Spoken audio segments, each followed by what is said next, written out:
Can I have a show of hands if you think life was better when we were younger?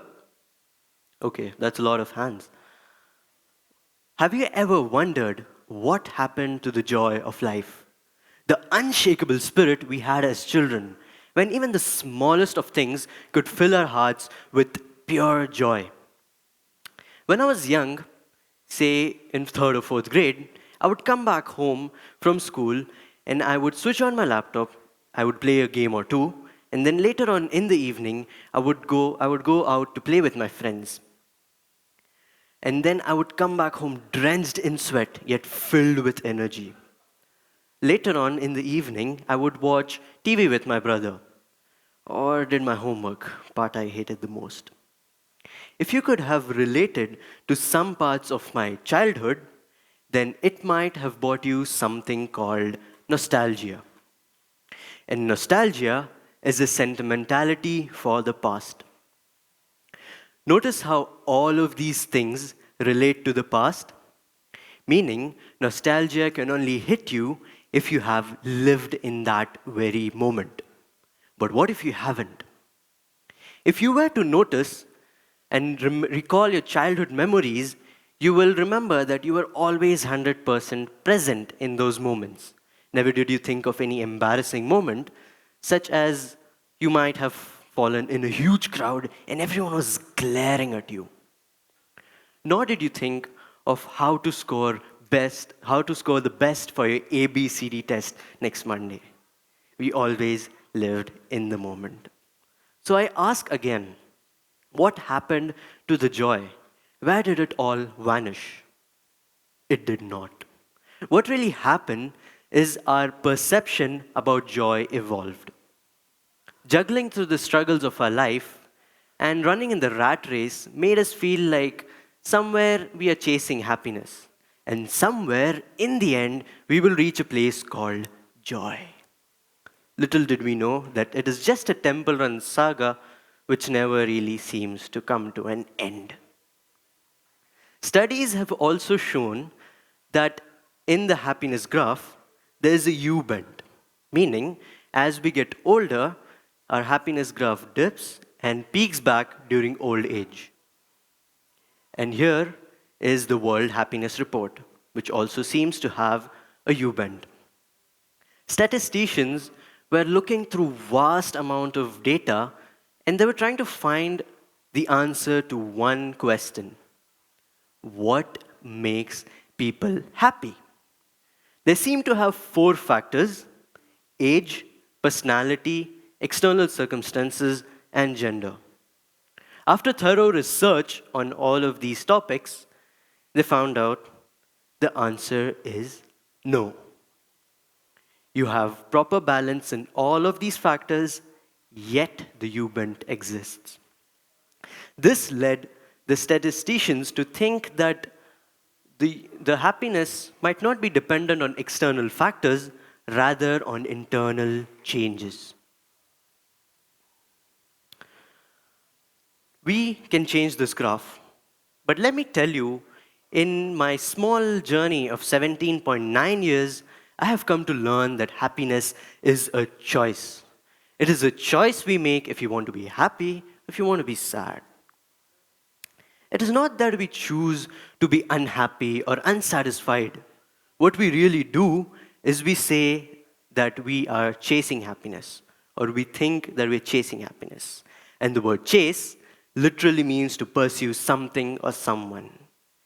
We usually pursue something we don't have, right? And when we say or do something, by saying that we do this and we get happiness, or by doing such and such thing we'll get happier, then your happiness is dependent on external factors. Whereas the truest and purest forms of happiness comes from within.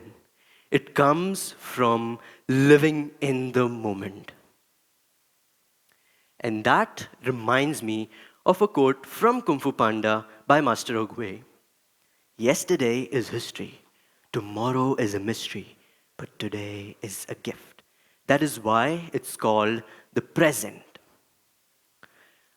I told you we need to change this graph, but how do we do it? Is it as simple as that?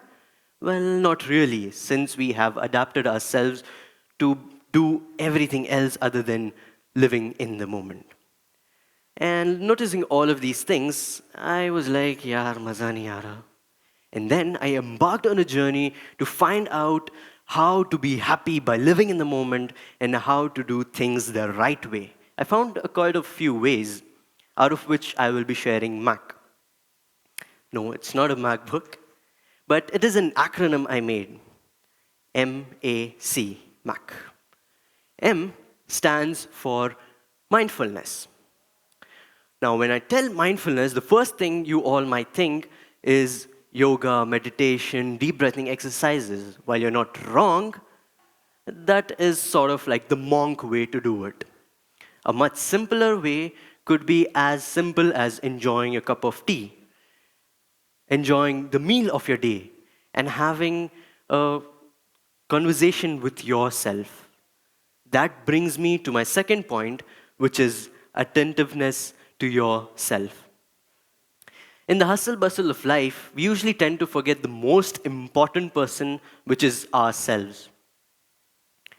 And being attentive to oneself can include exercising regularly, having a proper sleep schedule, and even prioritizing our hobbies, and also doing anything, literally doing anything which nourishes our body, mind, and soul can be included in this. The next point is a very crucial one, and that is connection with others. Just as Charles Bukowski wrote, all of us are going to die. All of us. What a circus. That alone should make us love each other, but it doesn't. Which is why we must foster in meaningful connections with our loved ones, engage in active listening, honest conversations, etc. Basically caring for one another and caring for ourselves too. I've given you the solution, I've given you everything. But Ahal, what if the present is not as good as it seems or as good as you are telling it to be? Don't just think it's the end of it. Just like Shah Rukh Khan once said, हमारी फिल्मों की तरह हमारी जिंदगियों में भी and तक सब ठीक हो ही जाता है. Happy is endings. और अगर ठीक ना हो तो वो the end नहीं दोस्तों. Picture अभी बाकी है मेरे दोस्त, picture अभी बाकी है. Now, to end on a happy note, I want all of you to close your eyes and laugh as hard as you can. Come on, try it, don't be shy. Enjoy the laughter. Now, when people ask you what happened in Ahal's speech, you can tell them he opened our eyes and made us laugh until our stomach hurt. Thank you.